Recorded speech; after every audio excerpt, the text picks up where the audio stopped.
요한복음 1장 14절에서 18절 말씀입니다. 말씀이 육신이 되어 우리 가운데 거하심에 우리가 그 영광을 보니 아버지의 독생자의 영광이요 은혜와 진리가 충만하더라. 요한이 그에 대하여 증거에 초가로되 내가 전에 말하기를 내 뒤에 오시는 이가 나보다 앞선 것은 나보다 먼저 계심이니라 한 것이 이 사람을 가리킴이라 하니라. 우리가 다 그의 충만한 데서 받으니 은혜 위에 은혜래라. 율법은 모세로 말미암아 주신 것이요 은혜와 진리는 예수 그리스도로 말미암아 온 것이라. 본래 하나님을 본 사람이 없으되 아버지 품속에 있는 독생하신 하나님이 나타내셨느니라. 아멘. 할렐루야. 하나님께서 오늘 또 저와 여러분에게 하나님의 놀라운 은혜를 주실 줄로 믿습니다. 우리는 지금 계속 율법과 은혜의 말씀을 살펴보고 있습니다. 율법은 모세로 말미암아 주신 것이요 은혜와 진리는 예수 그리스도로 말미암아 온 것이라. 오늘 본문 1장 17절에 이렇게 기록이 되었는데 율법을 모세가 만들어서 준 것은 아니고 하나님이 기록한 것을 모세에게 주었고 모세는 하나님께 받은 그 율법을 이스라엘 백성에게 주었고 또 성경에 기록을 했습니다. 그래서 율법이나 은혜나 이 모든 것은 하나님이 주신 것입니다. 그런데 율법이 이루지 못하는 것이 있습니다. 제가 그것을 앞전 주에 말씀을 몇 번에 강조해서 드렸는데 율법은 우리의 죄를 깨닫게 합니다. 그러나 그 죄의 문제를 해결하지는 못합니다. 그래서 이 율법이 죄의 문제를 깨닫게 해서 우리로 하여금 이 죄의 문제를 어떻게 해결할까 하다가 그것이 결국은 예수의 그리스도 앞으로 인도하게 되는 것이다. 이렇게 말씀을 드렸습니다. 그래서 이제 우리가 이 말씀을 다시 한번 살펴보면은 율법이 하지 못하는 것을 은혜가 이룬다. 이렇게 우리가 설명할 수 있죠. 그래서 율법이 더 크다. 더 어떤 부분에서는 더 넓다라는 의미보다는 율법 안에 뭐가 들어있다? 은혜 안에 율법이 들어있다. 그래서 율법은 우리로 하여금 예수 안에 향하게 하고 율법은 우리에게 이루지 못한 것을 이 은혜가 뭡니까? 은혜가 복음이고 복음이 예수 그리스도를 의미하고 있습니다. 그렇기 때문에 이 율법이 이루지 못한 그 구원 그것을 이 복음이 은혜가 이룬다라고 말할 수 있습니다. 자, 여러 가지 율법과 은혜의 차이점과 다양성이 있는데 오늘은 그 부분에 대해서 몇 가지를 살펴보도록 하겠습니다. 첫 번째가 뭐냐면 은혜. 여러분 은혜 생각하게 되면은 말 그대로 은혜스럽죠. 근데 율법 하게 되면은 말 그대로 좀 딱딱한 느낌이잖아요. 말 그대로 그렇습니다. 은혜라는 것은 값없이 주는 것. 은혜는 값없이 주는 것을 은혜라고 이야기합니다. 반대로 율법은 뭔가를 요구하는데 그것이 구체적으로 무엇이냐면 값을 요구하게 되어 있습니다. 자, 우리가 한번 성경을 여러분들이 가장 잘 아는 성경을 여러분 찾지 말고 여러분 다 알 거예요. 요한복음은 이제 사도 요한은 그 이야기를 하고 있는데 요한복음 3장에서 요한복음 3장 16절의 말씀 우리 다 아시죠? 자, 요한복음 3장 16절 하나님이 세상을 어떻게 그랬습니까? 이처럼 사랑하사 독생자를 주셨으니 그랬잖아요. 이게 은혜라는 거예요. 이게 우리가 말하는 복음이라는 거예요. 자, 은혜가 뭐고 복음이 뭐냐? 복음은 은혜로 값없이 주는 것을 말하는 거예요. 그러니까 요한복음 3장 16절 그대로 말하잖아요. 하나님이 세상을 이처럼 사랑하사 독생자를 뭐했다? 주셨으니 어떻게? 값없이 아무 조건 없이 독생자를 주셨다. 이거를 뭐라고 그런다? 은혜라고 그런다. 은혜. 이것이 은혜고 이것이 복음이고 이것이 예수 그리스도예요. 은혜로 무엇을 주셨다라는 거예요? 독생자를 아무 값 없이 주셨다라는 거예요. 그래서 은혜는 값 없이 주는 것을 은혜다, 이렇게 이야기를 합니다. 반대로 율법은 요구를 하게 되어 있습니다. 이 율법의 요구는 사도 바울이 로마서에서 아주 잘 설명을 했는데, 이것도 여러분들이 우리가 대부분 다 잘 아는 말씀이에요. 로마서 6장 23절에 보게 되면은 죄의 삭은 사망이요, 이렇게 이야기를 했어요. 죄의 삭이 뭐라고요? 자, 율법이 뭐냐라고 말을 했을 때 율법은 죄의 삭은 사망이다 그랬잖아요. 여기서 이 삭이라는 단어가 나오는데 이게 뭐죠? 값을 이야기하는 거예요. 그래서 이 법이라는 것은 반드시 정산하자, 결산하자, 계산하자라는 의미를 가지고 있는 거예요. 그래서 우리가 무엇이든지 법대로 하자, 그 말은 무슨 말이에요? 계산하자, 그 말이에요. 은혜로 하자는 뭔 말이에요? 그냥 넘어가자, 그 말인 거예요. 그래서 성경에도 이 부분에 대해서 이렇게 설명을 하고 있는 거예요. 자, 우리가 이거를 쉽게 예를 들자면, 여러분들이 가정에서나 교회에서나 직장에서 우리가 회식을 할 수 있잖아요. 그럼 회식을 했다. 그럼 여러 사람이 이렇게 밥을 먹는 거잖아요. 만약에 여러 사람이 이렇게 밥을 먹었다. 그러면 이걸 법대로 하자. 그럼 이거 어떻게 해야 되는 거죠? 우리가 흔히 쓰는 n분의 1로 해야죠. n분의 1로 계산해서 법대로 해야만이 가장 공평한 거죠. 근데 이걸 만약에 은혜로 하자 그러면 어떻게 하는 거죠? 내가 할게. 내가 이거 다 할게. 이게 은혜라는 거죠. 그래서 은혜는 주는 거예요. 값 없이, 아무 조건 없이 계산하지 않냐고 주는 것. 이것을 은혜라고 이야기를 하는 거예요. 그러나 법은 반드시 결산을 하자는 거예요. 계산을 하자는 거예요.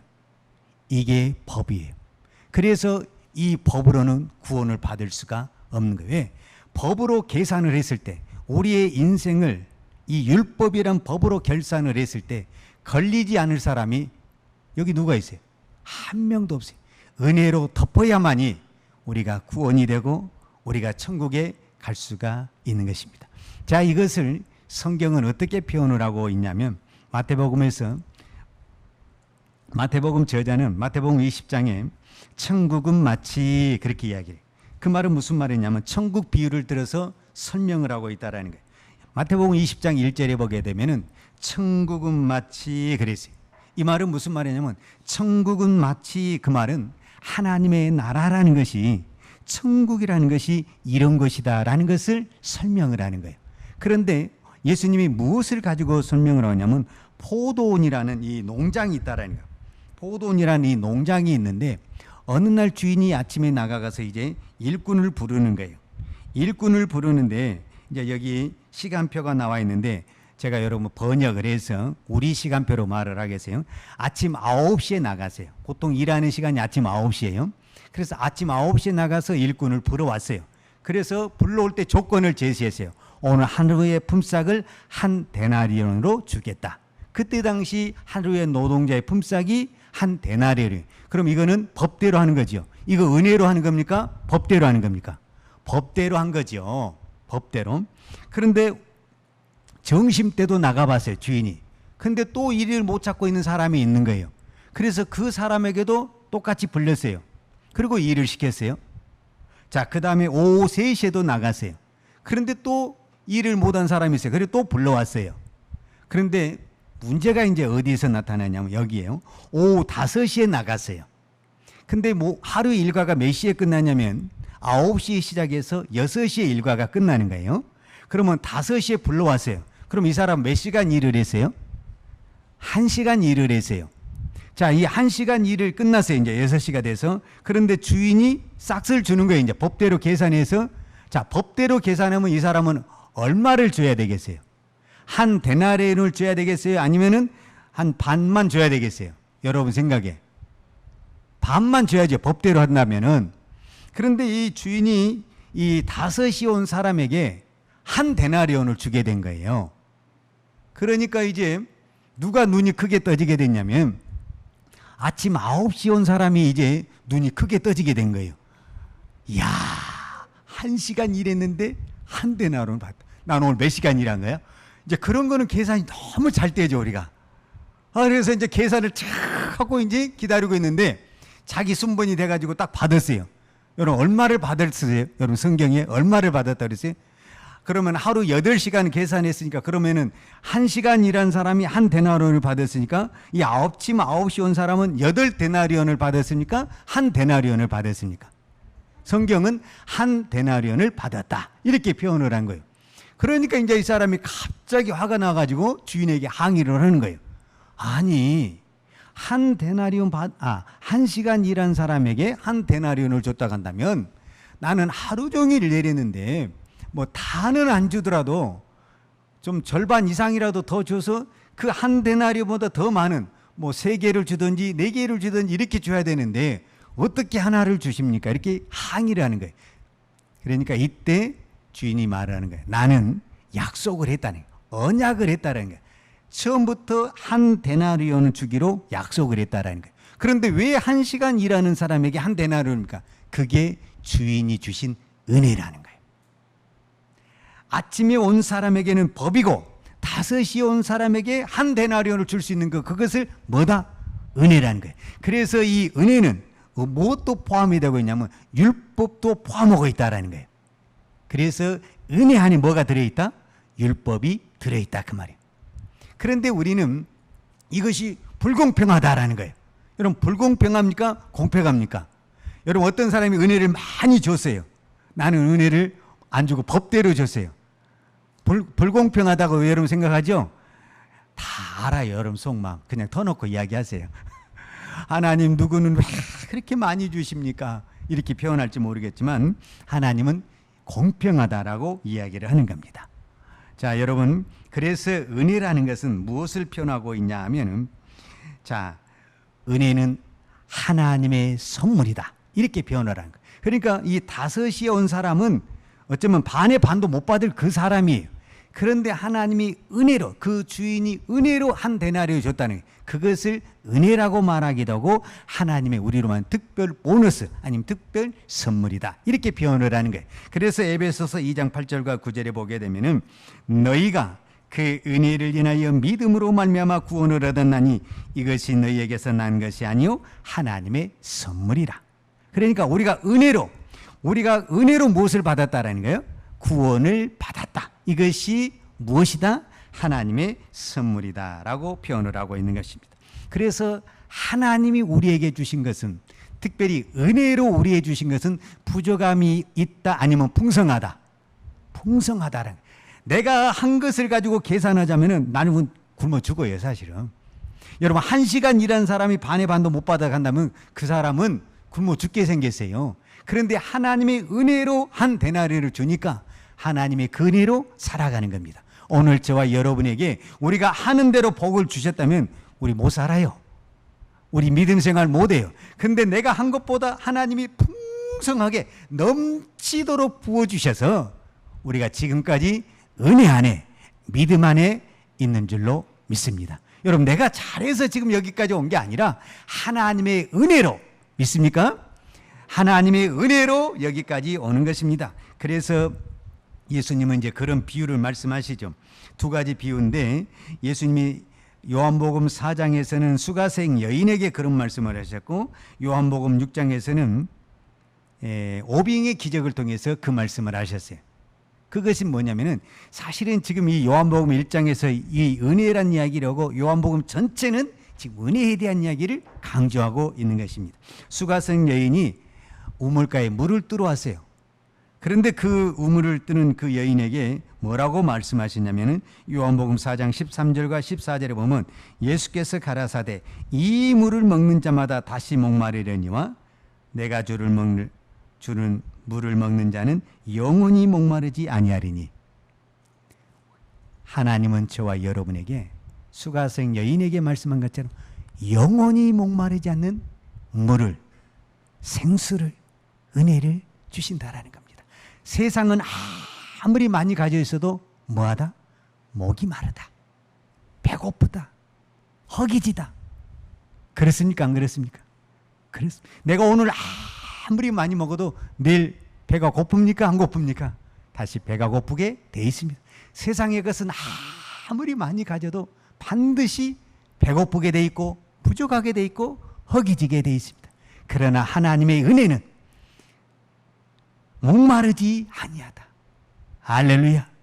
나는 여러분에게 날마다 이 은혜가 부어지기를 축복합니다. 자, 요한복음 6장에서 예수님께서 오병의 기적을 통해서 말씀하세요. 예수님께서 뭐라고 하냐면 요한복음 6장 35절에 예수께서 가라사대 내가 곧 생명의 땡이니 내게 오는 자는 결코 줄이지 않더니요 나를 믿는 자는 영원히 목마르지 아니하리니. 자, 여기서는 결코 줄이지 않을 것이다. 내가 생명의 떡이니 너는 결코 줄이지 않다. 너는 결코 배고프지 않을 것이다. 너는 결코 허기지지 않을 것이다. 여러분 이 말씀을 믿습니까? 반반인 것 같아요. 왜냐하면 나는 지금까지 예수를 믿어도 항상 육적으로도 배고프고 영적으로도 배고프고 뭔가 충만하게 채워진 적이 내가 언제 있었나 그런 생각이 들지 않습니까?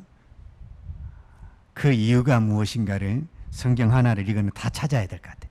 다 찾아보십시오. 우리가 너무너무 잘 아는 말씀이에요. 시편.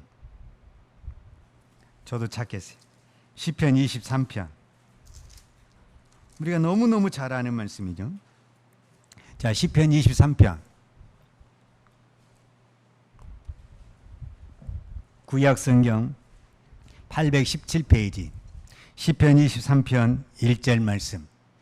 여러분 다 이 말씀을 알고 계시고 또 암송하고 계시고 여러분들이 이 말씀에 다 은혜가 있다고 생각을 할 거예요. 우리 다 같이 한 목소리 읽어보겠습니다. 시작.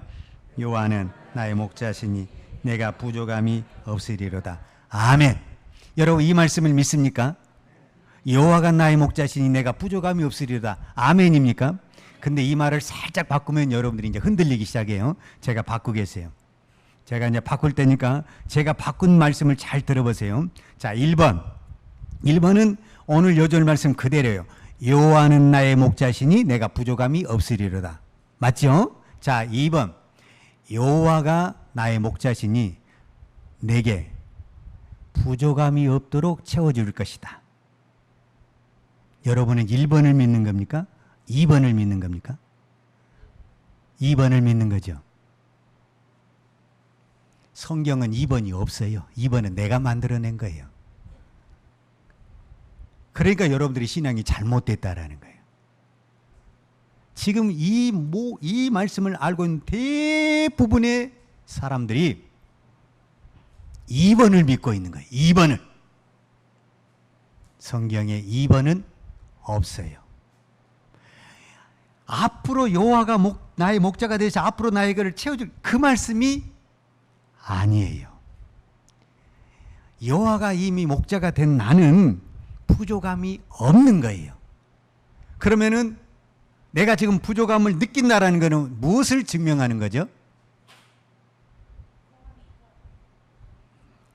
다시 성경은 여호와는 나의 목자시니 내가 부족함이 없으리로다 이렇게 말씀하셨잖아요. 그런데 제가 2번을 말해요. 여호와가 나의 목자가 되면은 나는 부족함이 없이 채워질 것이다. 근데 대부분의 사람들이 1번을 믿기보다는 2번을 믿고 있다라는 거예요. 왜 그렇습니까?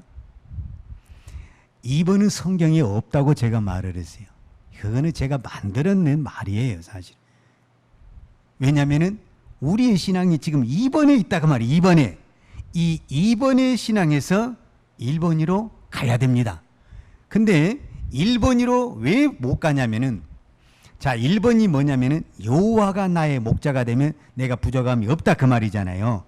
근데 나는 부족함이 있다 없다 지금. 여러분에게 나는 부족함이 있다 없다? 있다. 그러면 1번이야. 자, 이제 1번 문제를 가지고 다시 풀겠어요.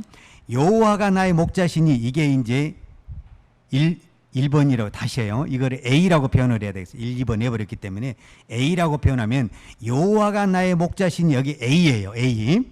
근데 B가 뭐냐면은 내게 부족함이 없다라는 거예요. 부족함이 없다. 자, 이 B에 가서 부족함이 없다, 있다 말을 제가 물어봤잖아요. 근데 여러분이 있다, 없다 물어보니까 있다라는 거예요, 없다라는 거예요. 있다라고 답변을 했잖아요. 왜 갑자기 아무 말 안 하는 것처럼 입을 딱 다물고 있는 거예요? 방금 말했잖아요. 여러분들이 부족함이 있다, 없다 물어보니까 다 있다며. 자, 여러분 다시 한번 물어보겠어요. 부족함이 있다, 없다? 솔직하게 이야기를 하세요. 우리 믿음 다 알고 있어요. 자, 부족함이 있다, 없다? 있다라는 거예요. 있다. 자, 부족함이 있다라는 거예요. 그러면은 B가 부족함이 있다라는 것은 A에 뭐가 문제가 있다라는 거예요? 여호와가 나의 목자가 아니라는 거죠. 여러분은 그렇게 믿고 싶겠지만은 사실은 여호와는 여러분의 목자가 아니에요. 여호와가 내 목자면은 절대 부족함이 없어요. 왜? 이거는 성경의 말씀이고 하나님의 말씀이에요. 그러면은 우리가 생각하는 것과 다른 것이 있어요. 뭐냐면은 내가 부족함이 없다라고 말을 했을 때 부족함이 없다라는 것은 모든 것을 풍성한 것을 부족하다라고 표현하지 않는 겁니다. 성경은 이 시편을 기록한 다윗도 뭐라고 표현하냐면은 나는 지금 사망의 음침한 골짜기에 있다라고 표현을 하고 있는 거예요. 여러분 사망에 있는 사람이 이 사막에 있는 사람이 어떻게 부족함이 없습니까? 부족함이 있죠. 그러나 그 부족함이 있는 가운데서도 나는 여호와가 나의 목자가 되기 때문에 부족함이 없다라고 표현을 하는 겁니다. 우리의 신앙을 바꿔야 됩니다. 여호와가 나의 목자가 되시기 때문에 여호와가 나의 목자가 되셔서 앞으로 나에게 부족함이 없도록 채워지 그 평생 믿어봐야 가짜 믿음입니다. 그러면 그 사람은 평생 만족함을 못 누립니다. 하나님으로 만족함을 못 누립니다. 평생을 예수 믿어도 항상 부족합니다. 그래서 만족함이 없기 때문에 감사가 있을 수가 없고 기쁨이 있을 수가 없습니다. 여호와가 나의 목자가 되어야만이 부족함이 없습니다. 이 말은 실제적으로 부족함이 없다라는 것이 아니라 여전히 부족합니다. 그런데 하나님의 은혜가 여호와가 나의 목자가 되시고 예수님이 내 안에 계시기 때문에 하나님의 은혜가 풍성하다. 할렐루야. 하나님의 은혜가 풍성하면 환경은 중요하지 않습니다. 조건은 중요하지 않습니다. 그래서 천국은 저 하늘나라에 있는 것이 아니라 내 안에 있습니다. 내 안에. 여러분 우리가 잘 아는 찬송가 여러분 우리 많이 부르잖아요. 찬송가 495장. 495장 뭐로 나와 있습니까? 높은 산이 거친들이 초막이나 궁궐이나 내 주에서 모신 것이 그 어디나 하늘나라. 여러분 어디가 하늘나라입니까? 저 하늘나라에 가야 하늘나라가 아닙니다. 하나님이 계신 곳이 그곳이 어디라는 게 높은 산이 될 수도 있고 거친 들이 될 수도 있고 초막이 될 수도 있고 궁궐이 될 수 있고 우리는 다 궁궐이 되어야만이 하나님의 나라 부족함이 없다라고 말씀을 하시는데 그 신앙이 잘못되었다라는 것을 말씀하고 있는 겁니다. 여호와가 내 목자가 되지 못하면 내 평생 신앙생활에도 나는 만족함을 누릴 수가 없습니다. 그러나 내가 이 땅에 아무것도 가진 것이 없다고 할지라도 아니 설령 내가 질병이 가지고 있고 고통과 아픔 속에 있다고 할지라도 여호와가 나의 목자가 되시면 나에게는 부족함이 없는 하나님의 은혜가 있을 줄로 믿습니다. 이 은혜에 대한 부분에 대해서 제가 여러 가지로 설명할 수가 있는데 오늘 시간이 많이 돼서 하나만 더 이야기하고 마치도록 하겠습니다. 우리가 잘 아는 빌립보서 4장의 말씀을 좀 살펴보도록 하겠습니다.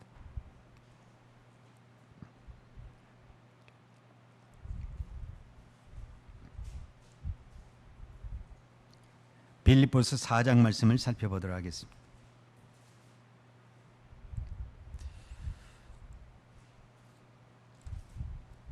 자, 빌립보서 4장 우리가 이것도 우리가 여러분들이 잘 아는 말씀인데 우리가 이 부분에 대해서 오해할 것 같아서 우리 한번 살펴보도록 하겠습니다.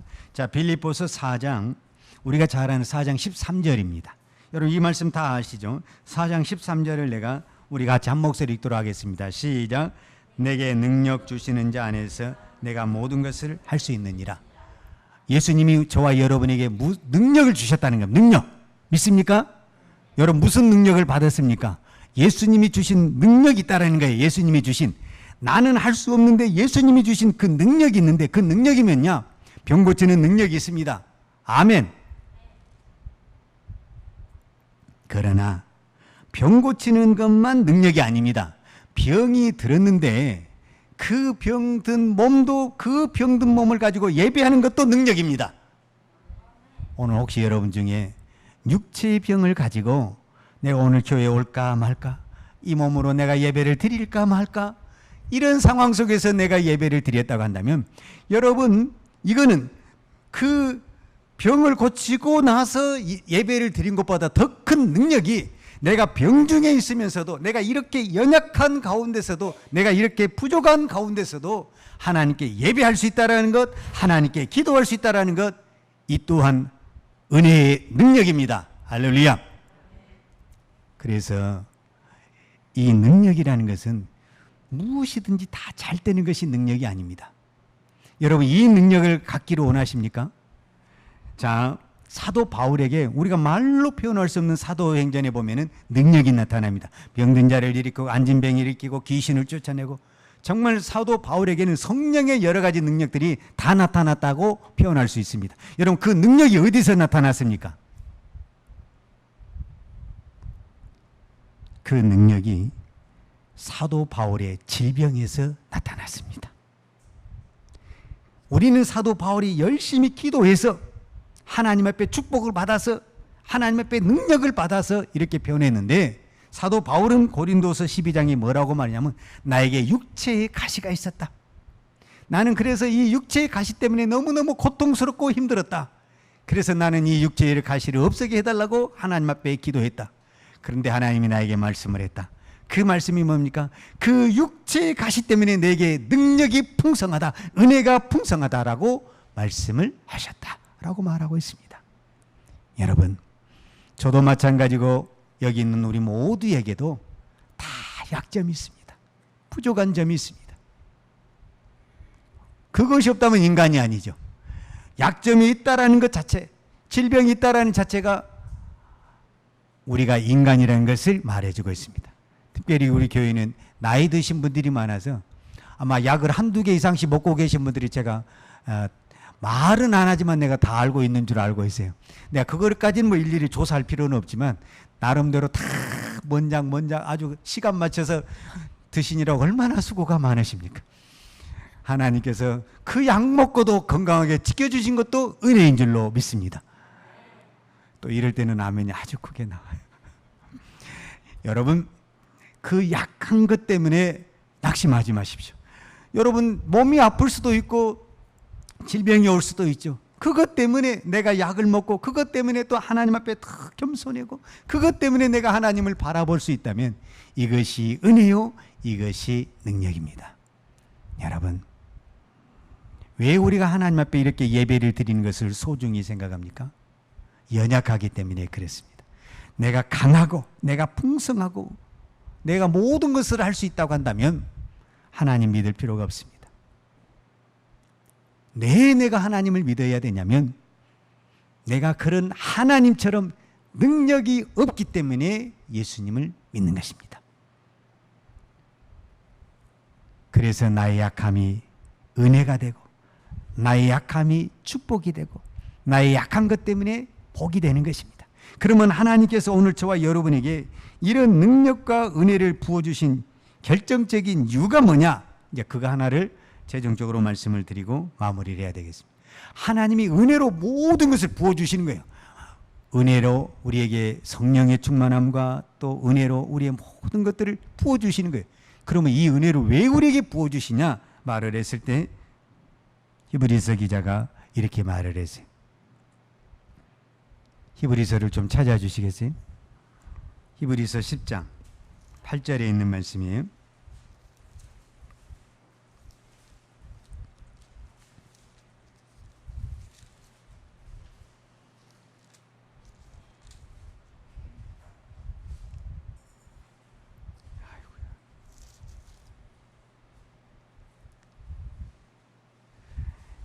히브리서 8장 10절의 말씀을 우리 찾으셨으면 한 목소리 읽도록 하겠습니다. 또 주께서 가라사대 그날 후에 내가 이스라엘 집으로 세울 언약이 이것이니 내 법을 저희 생각에 두고 저희 마음에 이것을 기록하리라. 나는 저에게 하나님이 되고 저희는 내게 백성이 되리라. 아멘. 하나님이 우리에게 이렇게 은혜를 부어주신 거는, 이제 하나님이 이렇게 은혜를 부어주시고 우리에게 은사도 주시고 능력도 주시고 건강도 주시고 모든 것들을 주셨으니 내 마음대로 살아라, 그것이 아니고 결국 이 은혜는 다시 어디로 우리를 끌고 간다라는 겁니까? 율법으로. 그래서 그 율법을 어디에다 이제 기록한다는 거예요? 돌에다 기록하는 것이 아니라 내 마음에다가, 내 생각에다가 하나님의 법을 심어 놓겠다라는 거예요. 그래서 전에는 그것을 율법으로 받아서 내가 억지로 했던 그것이 이제는 내 마음에 들어와 있고 내 생각에 들어와 있다는 것은 내가 그것을 은혜로 받았고 은혜로 깨달았다라는 거예요. 어린아이일 때는 어머니의 소리가 찬소리로 들었어요. 근데 내가 어른이 되고 보니까 그것이 다 호약이고 다 정답이고 은혜가 되느냐. 그래서 그때는 시키지 않아도 내가 그렇게 하고 있다라는 거예요.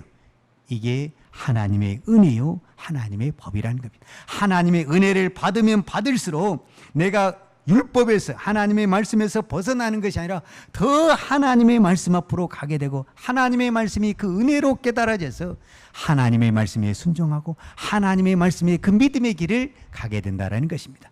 그래서 저와 여러분에게 은혜가 중요합니다. 은혜가 있으면 법이 짐이 아닙니다. 십자가가 짐이 아닙니다. 아멘입니까? 근데 은혜가 딱 떨어지면은 남의 말 한마디도 어쩌면 그렇게 기세가 거스르지. 목사님 설교도 은혜가 안 되고 왜 남한테만 나 하면 안 되고 이렇게 그냥 이야기를 하는 거지. 부담되어 죽겠네. 다음 주에 와야 되나 말아야 되나. 은혜가 떨어지면은 세상에 여러분 마음에 든 것이 아무것도 없어요. 왜? 잿덩어리밖에 없으니까. 그러나 내 안에 은혜로 충만하게 지게 되면 누가 나를 잡아 죽인다 해도 얼마나 힘들면 저런 소리를 다 할까? 저 영혼이 불쌍하다. 그렇게 생각이 된다라는 겁니다. 나는 여러분에게 그 은혜가 충만하여서 여러분 은혜로 사십시다. 은혜로. 은혜가 아니고는 하루를 살 수가 없습니다. 하나님의 은혜가 아니고는 내가 예배를 드릴 수가 없습니다. 제가 새벽마다 기도하지만 하나님의 은혜가 아니고는 기도할 수가 없습니다.